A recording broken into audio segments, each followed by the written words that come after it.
We'll start with you for an opening remarks when you're ready. Thank you. Great to be here in Miami. About a day and a half of preparation left to kind of sharpen the sauce, so to speak. Really got a lot of respect for the Miami Hurricane organization, football program. When you watch these guys on tape, they really play the game with tenacity, intensity, physical, relentless, get after it. Coach Cristobal's done a great job with that program, and it's going to be a huge challenge for our football team, and looking forward to the game. Coach Cristobal. Congratulations to Coach Cignetti and his program for a tremendous season. Really appreciative of everyone involved surrounding this game for providing us with, again, the amenities. Obviously, we're at home, so we get to use our own facilities, but everything else regarding preparation, which is so important. And proud of our players and looking forward to continue our course of preparation for this opportunity. As a reminder, let us get you the microphone. Give us your name and affiliation. We'll take our first question on our left side. Third row back. Andrea? Andrea Adelson with ESPN. Mario, I'm wondering if you feel like the targeting rule that suspends a player for the first half of the next game, if it happens in the second half, should be revisited considering the consequences it's going to have potentially for this game.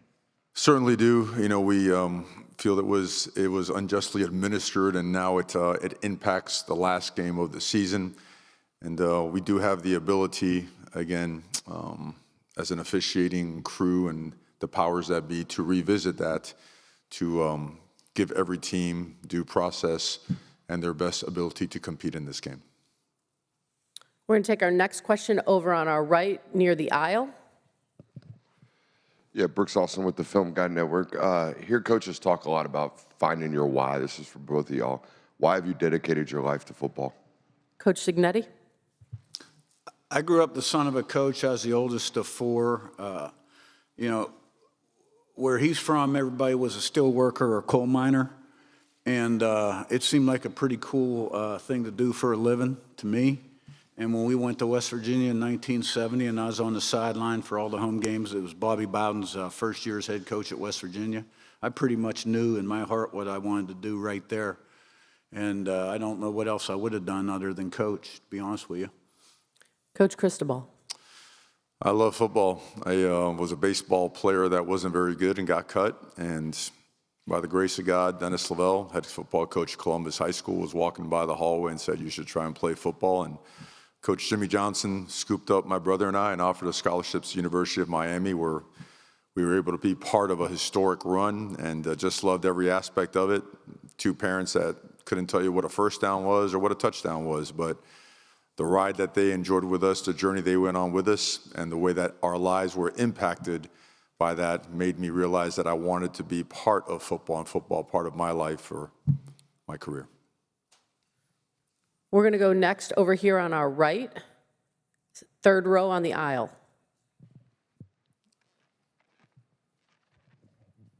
Dan Tortora, wakeupcalldt.com. For both coaches, your journeys have been different to get to this path, but just what you can say about maybe the most rewarding part of working with your specific student athletes and what it's been like for you to lead this group this season to this final moment. We'll start with Coach Cristobal on this one. Well, I think it's twofold. That I think that oftentimes we don't mention the fact that we have learned as a staff as much from our players as we could ever teach them, and that's awesome. But the fact that you can alter the course and be the last pit stop for these young men as they go to their next step for the rest of their lives is legitimately impactful in so many ways and helps you be a better father, a better husband, a better leader. And I think that it also grants us the opportunity to impart some of that knowledge and some of those ways upon them, and hopefully they can carry that with them. Coach Cignetti. You know, we have a veteran team. These guys have started a lot of games.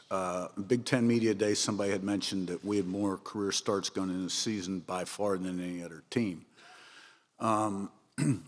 This group has tried to apply the message. To me, it's all about messaging and getting everybody to think alike. and in terms of how we want to play on the field, more so than any other group. And this group has great leadership, intelligence, and character. And they're extremely close. So while all of our teams at the end of the year have ended up really, really good, I think this team has some special qualities and their ability to go on the road and win close games. Quarterback playing his best with the game on the line when everything appeared to be down and out. But, you know, there's one more chapter to write, and we're going to find out in about 36 hours. We're going to go to our very first row on our right-hand side. Tim Reynolds with the AP. Mario, Ruben got hurt on the first or second play of the season last year, and he came back, but he wasn't this version of Ruben Bain. Do you think going through what he went through for those few weeks last season kind of reinvigorated the joy in him a little bit, just as far as what the game means, and have you still seen that joy when he plays now?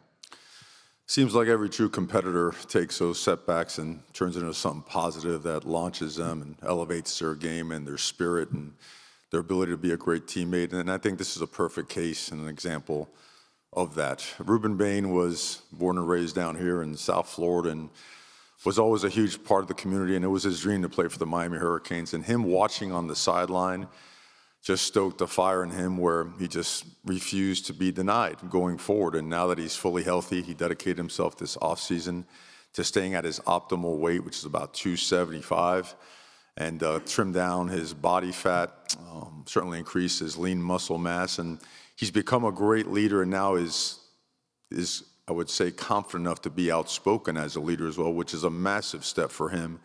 And his impact on this team and on this community has been awesome. We're going to take our next question from over on our left-hand side, second row in the middle. Yeah, Adam Rittenberg with ESPN. You know, your two programs have very different histories. I'm wondering, just from a historical perspective, what a national championship would mean for each of your programs on Monday. Coach Cignetti. It'd mean we're the national champion. Coach Cristobal. It would mean we're the national champions. We're going to take our next question over on the right middle. How about halfway back? This is Joey Constant with the CFP media team. What does winning look like besides the final score? What are you implementing into your players day in and day out? Coach Cristobal. I'm sorry, where's the question coming from? I lost sight. Over on the right-hand side, about halfway back. Okay, one more time. I'm sorry, please. What does winning football look like beyond the final score? What are you implementing into your players day in and day out? Oh, you implement everything in that building that you do in your very own households. And you know what comes up a lot nowadays, the question of how have you changed with the advent of the transfer portal and NIL and all that stuff? And the answer is always the same. If you have to change the way you teach and coach and treat people because you fear an aspect that has been introduced to the game, you were never doing it right. So it's real simple for us. Every single day we pour every ounce of our existence into doing for our players exactly what we would do for our very own sons and daughters in our households. So a very simple philosophy. It's not perfect, but certainly the intentions behind it will be. Coach Cignetti. You know, I think the game of football applied correctly, teamwork, leadership, commitment, discipline, work ethic, sacrifice, perseverance, resiliency, relentlessness, a lot of qualities that can help people become more successful later in life. We're going to stay on the right-hand side, third row back. Curt Bowles from the Houston Chronicle. Coach Cignetti, I wonder if you're expecting about 100 coaches to show up in Bloomington this spring to try to copy your blueprint. And do you see a lot of programs like Indiana under the radar that could be positioned to make a run like you have? Well, I'm sure we've got some people's attention. I'm not one to entertain visitors too much in the office. I prefer to watch tape and keep growing and learning. I don't know really the answer to the second question. You know, I think anything's possible with the right commitment, leadership, blueprint, plan, and people. Our left-hand side, first row. Hi, Coy Wire, CNN. Coach Cignetti, growing up as a young kid with your dad around and some of the other legendary coaches you grew up with, Bobby Bowden and a young Nick Saban there, what are some of the lessons you learned or even experiences that really impacted you as a young whippersnapper that really stuck with you? I think, my dad was a great leader, but he led by example. He had a certain presence to him. He had great work ethic and discipline. He overcame cancer twice. My senior year of high school, when he was head coach at West Virginia, was given his last rites twice, and really never got to quite finish what he started there. Coach Bowden, I can vividly remember a game at Maryland at halftime in the locker room, something that will stick with me forever in terms of him and the team. I'm not going to share that message. But I just think I learned a lot from my dad and the game. And I always knew what I wanted to do and drew from every person throughout my career, assistant and head coach. And while my journey is very unique, I think it did prepare me for this particular opportunity and the changes that have taken place in college football. We're going to go on the aisle on our right-hand side.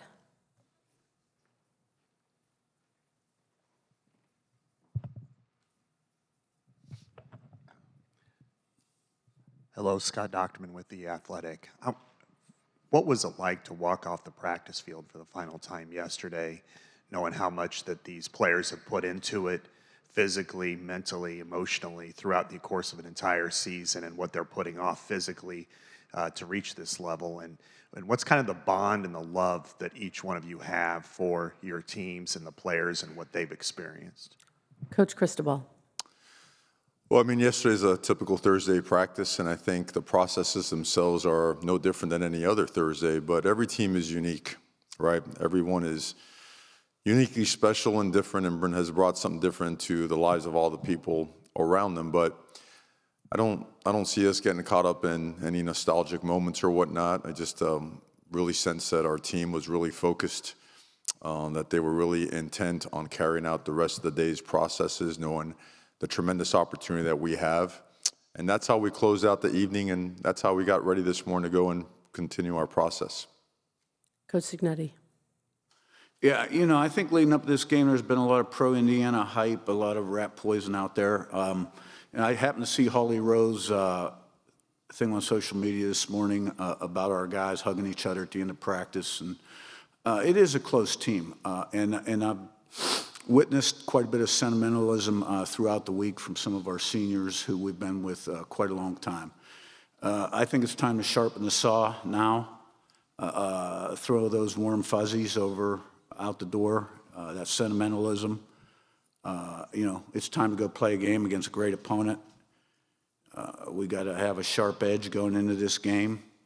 And, you don't go to war with warm milk and cookies. We're going to move over to the left-hand side on the aisle, third row. Coach Cristobal, Brian London, Real One's Canes podcast, Believe Network. Much has been made about the transfer portal, but when you look at the guys that are having an impact on your team this year, many of them are recruits and hometown guys. When you think about Mark, Malachi, Ruben, and the like, you just talk about still the importance of recruiting high school athletes, especially locally as well. It's always at the core of your program, right? You like to have people come in when they're just starting to learn and understand what it is to play at the college level and become a student athlete at the collegiate level as well. And I think the best part about what college football is now, with all the things we have to fix, is the fact that they're introduced to a very diverse locker room, right? And if you look at Miami and the city and our program and all floors, right? Where the coaches are, development staff, academics.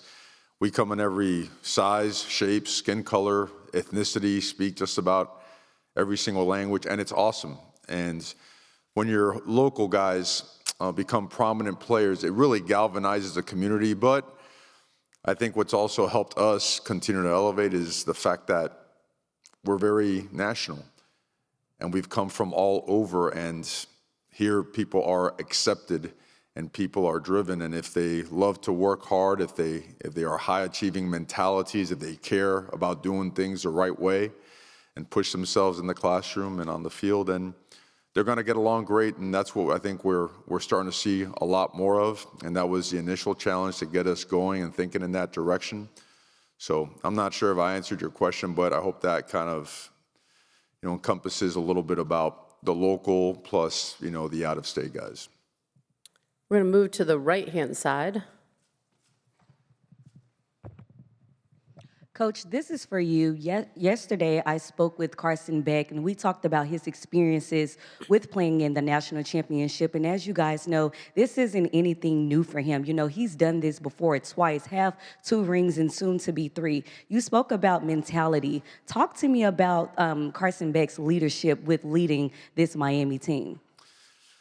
I'm a big believer of Carson Beck, and like him, our entire team on November 1st, 2025 did not have very much positive energy surrounding them. And I think Carson Beck epitomizes the ability to take an adverse situation and turn it into something not only positive, but something that helps one grow and endure and become a stronger and better version of themselves. I think he's the most experienced player in the college football playoffs. And I think that since the day he arrived, and this shows again how savvy and how experienced he is, he couldn't participate in spring ball, but yet every walkthrough, every meeting, anything post-practice, pre-practice, anything outside of football, he was very much spearheading gatherings, opportunities to galvanize the entire team so that they understood and knew not only did he know what he was doing and that he was a high-level player, but that he was willing to do anything for the team. And that's his only concern. He's not caught up in personal accolades or awards. He wants to win, and he's willing to do anything to win. Going to come back over to our right-hand side, second row.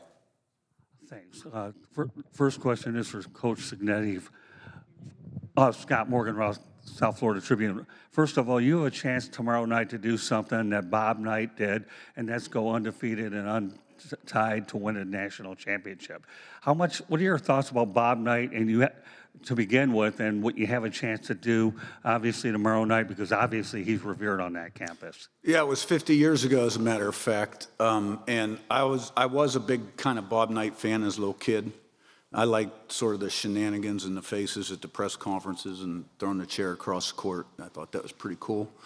And the guy I bought my house from was a big friend of Bob Knight, actually.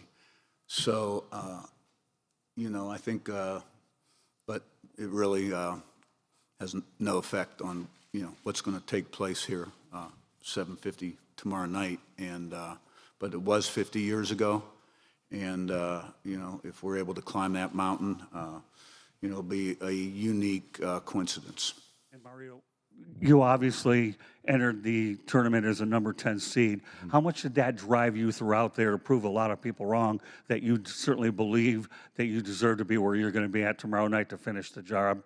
Because a lot of times people use that as a way to motivate themselves to get to a tournament. Thank you. Yes, sir. I don't think the external stuff has ever been a motivator for our team.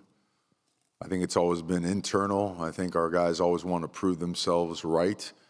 And I think the confidence and the trust in each other was something that just continued to build momentum throughout the course of the season. And it was a matter of just finally just looking at each other, looking in the mirror, and making a commitment to work out the details to allow us to win in the margins, right? Because college football nowadays, the margins are so small. And if you don't own those details, you're going to get your butt beat on any given day. So I think it was that. I think it was all internally driven, and proud of them for that. But I think that there's an appetite and there's an acknowledgement that there's a lot more improvement to be had and to be made. And I think that we've worked really hard over the course of the playoffs to continually get better. We're going to go to our right-hand side all the way back. Mackenzie Eason, University of Miami TV. This is for both coaches. With the transfer portal having been open for the past few weeks, how do you ensure that buzz around the portal doesn't distract your team and players? Coach Cignetti.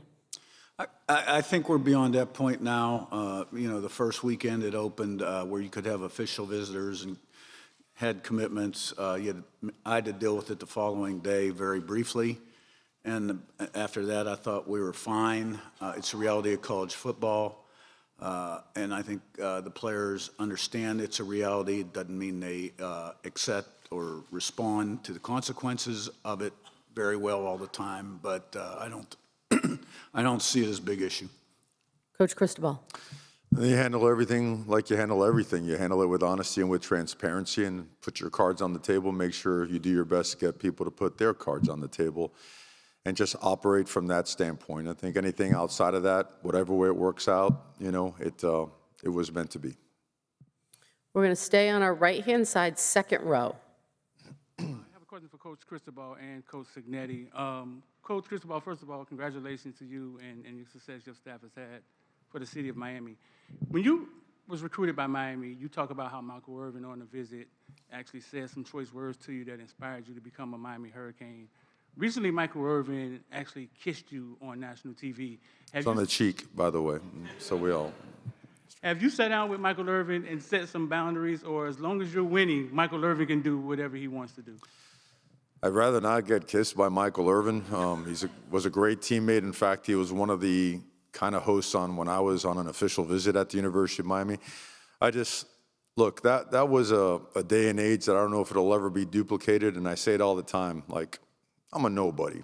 I'm a local kid that, by the grace of God, Gary Stevens believed in my brother and I and brought us over to the University of Miami, and Jimmy Johnson gave us a scholarship. And again, it changed everything. But I went to practices all the time, and I was so attracted to that brotherhood. Like, I wanted to be one of those dogs. Those guys were dogs. Those guys were competitors. They were relentless. And I wanted to be part of it. I just didn't know if I was ever going to be good enough. So I was excited, but I was terrified. And I soon learned that once you were part of that brotherhood, you're forever different. And I think unless you're a Miami Hurricane, that's hard to understand. So seeing all these guys come back, and not just the Hall of Famers and the popular guys, but the third and fourth string guy that maybe never got a chance to play but is doing so well in life and has an awesome family. Seeing all these guys come back, and after 20 years of, not being around and really not, having the support that Miami needed, I think it's awesome. Our players love seeing them. They know, that coach is coach, and that the whole kiss thing, man, I'm never going to live that down. But look, man, that guy's a brother to me. So are all those guys. So we're very honored and fortunate to have them with us for the ride. We're going to stay over on our right-hand side, fourth row in the middle. Good morning, coaches. Kelsey Jarrett, CFP Media Team. As you guys head into the last game of the 2025-2026 season, how would you guys describe your team's identity? Coach Cignetti. You're talking about final preparation until kickoff? Is that what you're talking about? Okay. For us, it's a typical Friday, day before a game. We have a certain thing we do for game 1, game 6. We'll do the same thing for this game. And, it's my job to do everything I can to make sure our team is totally prepared and has the right mindset going in so they can put it on the field, play 1 to 150. And so today will be no different than any other Friday before a Saturday game. Coach Cristobal. Yeah, it's, again, pretty much the same response. I mean, it's Friday, and Friday has its own process and the things that we do, and certainly we're not going to break those things. And I think our players wouldn't expect anything else.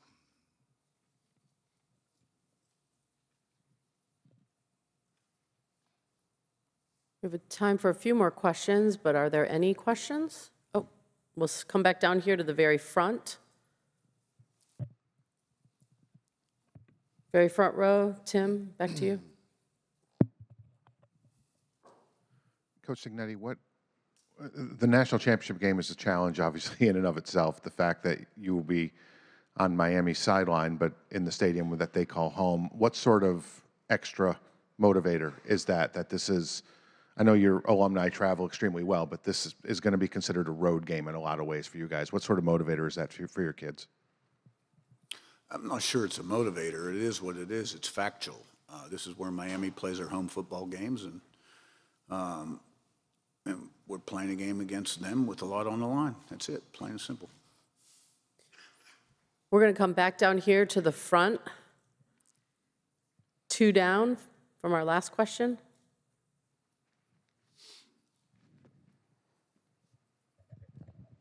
Gary Furman, Kingsport.com. Mario, you had the very unique opportunity of playing for national championships as a player, and now you're doing it as a head coach. How is the experience the same, different? Is one more meaningful than the other? I mean, it's process right now, and I hate to give you a boring answer. I do. I know that, certainly haven't lit up this press conference by any stretch, but it's what we do, and I think that, I think certain things you reflect upon after the season and when it's done, there's no value right now in getting off course and getting off your process. So that's where the entire focus is. That's what the mentality has always been, and that's what it is today and all the way through tomorrow. So, and then after that, I think the question will probably have a more, eventful response. We're going to stay on our right-hand side. We're going to go to the 3rd row. Serena Raboyne, WHAS 11 in Louisville. Coach Cignetti, what kind of challenge does Miami's defensive line give you guys on Monday? Yeah, I think that's where it all starts in football, is up front on both sides of the ball, and I think, very impressive.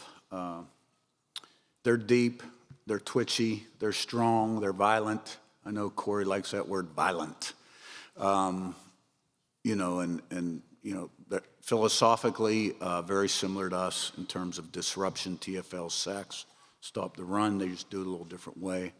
The ends are premier players. The inside guys are really, really good. They're too deep everywhere, and they're hard to block. And they do a nice job of tying the whole package in to keep you off balance, and they'll be a big challenge. We're going to now move over to our left-hand side, 1st row.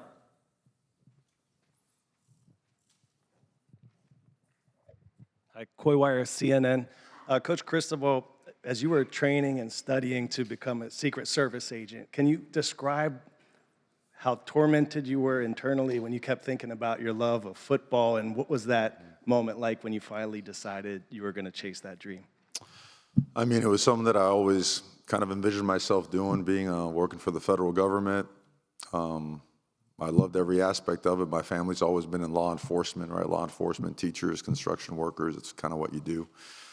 Come to this country, take 2 jobs, go to night school. Not me, my parents, obviously, but I wanted to be in, and I honestly took the GA job hoping that I could coach one day, but not knowing, it's almost like, man, I'll never have a shot to do so.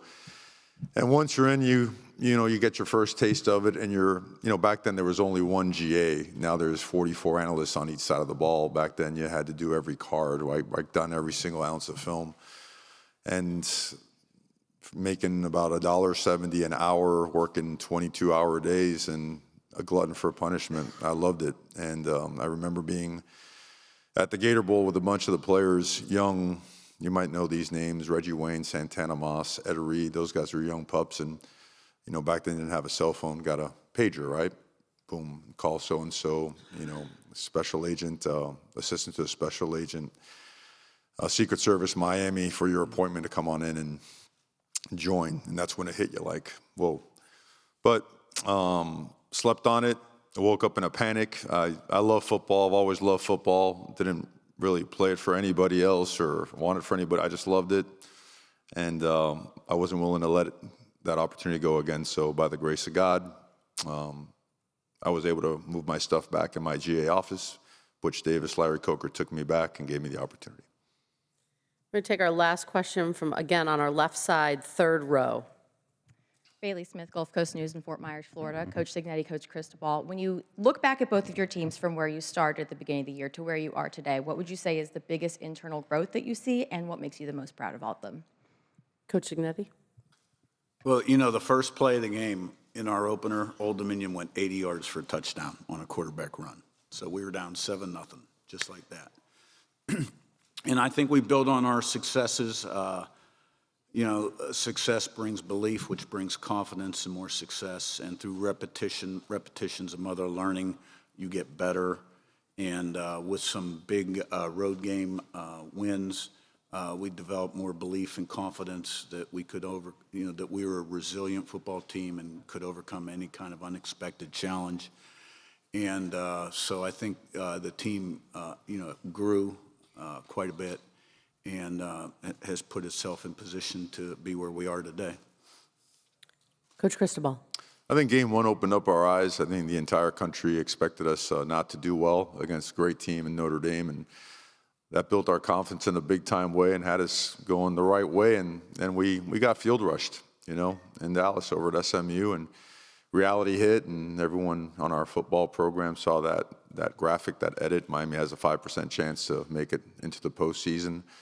And I think that's what galvanized us. I think we realized that we had to approach each and every day with being the most excited, the most energetic team on the field, and that pre-snap and post-snap discipline had to be at the forefront, and that ball security couldn't be compromised, and neither could ball disruption, and that you had to be physical and find a way to out-hit your opponent on every single play, and that had to mean more to you than it did to the other side. And I think those principles just continue to push us forward so that if we practice in that manner, then we could earn the right to cut it loose on game day.